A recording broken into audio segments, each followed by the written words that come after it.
যে পুজোর থালায় দেওয়া হয় আম, জাম, কাঁঠাল, লিচু, বিভিন্ন রকমের মৌসুমী ফল। পাখার উপরে দেওয়া হয় বাঁশের পাতা। এছাড়াও থাকে দূর্বা, করম চা, খেজুর, ফুল, আরও ইত্যাদি ইত্যাদি অনেক কিছু।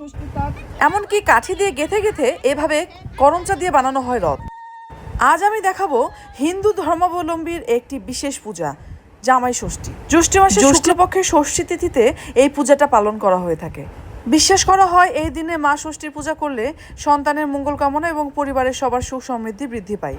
তাই এই দিনে মায়েরা সন্তানের মঙ্গল কামনায় এই ষষ্ঠী পূজার ব্রত করে থাকে। পরম পদং সদা প্রশান্তি সুরায় দেবীব চক্ষুরাতম বলেন কারিণী প্রসিদ্ধ মম কল্যাণী নমস্তে।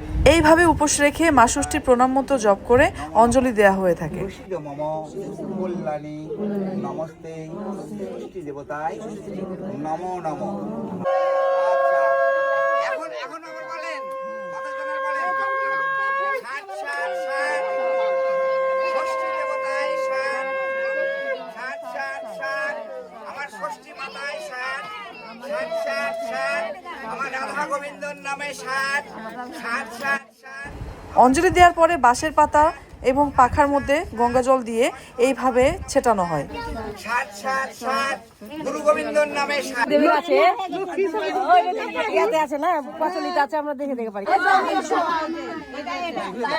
মূলত ষষ্ঠী পূজাটা কোনো বট গাছের নিচে অথবা জিগার গাছের নিচেই করা হয়ে থাকে।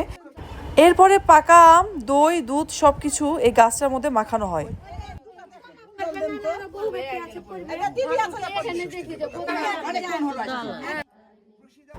পুজো শেষ হয়ে গেলে তারপরে থাকে মা ষষ্ঠীর ব্রত কথা পাঠ।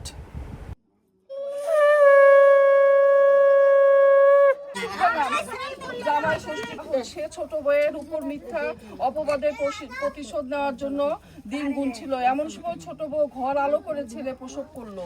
কালো বিড়ালি ছেলেটাকে নিয়ে মা ষষ্ঠীর কাছে রেখে এলো। এইভাবে ছোট বউ 7 বার পোয়াতি হলো, অথচ একটি ছেলে বা মেয়ে রাখতে পারলো না। ছোট বউ শোকে এই ব্রত কথায় থাকে মা ষষ্ঠীর বিভিন্ন রকমের মহিমার গল্প এবং মা ষষ্ঠীর পুজো করলে কি হয়, কি উপকার হয় সবকিছুই লেখা থাকে এই ব্রত কথায়। মা ষষ্ঠী তোমার ছেলে মেয়েদের ফিরিয়ে দিবেন। খুব ঘটা করে মা ষষ্ঠী পূজা করলো। পুজোর পরে মা ষষ্ঠী তার মেয়েরা মা ষষ্ঠীর কাছে থেকে বেশ বড়টি হয়েছে। ছোট বউয়ের মেয়ে বিয়ে হলো, ঘরে জামাই এলো, জামাই তো পর ষষ্ঠী তলায় পূজা পাঠাইয়া দিবে। পূজার পর সে হলুদ ছেলে মেয়েদের সবাই হাতে ফুল বেলপাতা নিয়ে কিন্তু ব্রত কথা শুনছিল। ব্রত কথা শেষ হওয়ার সাথে সাথেই সেই ফুলগুলো মা ষষ্ঠীর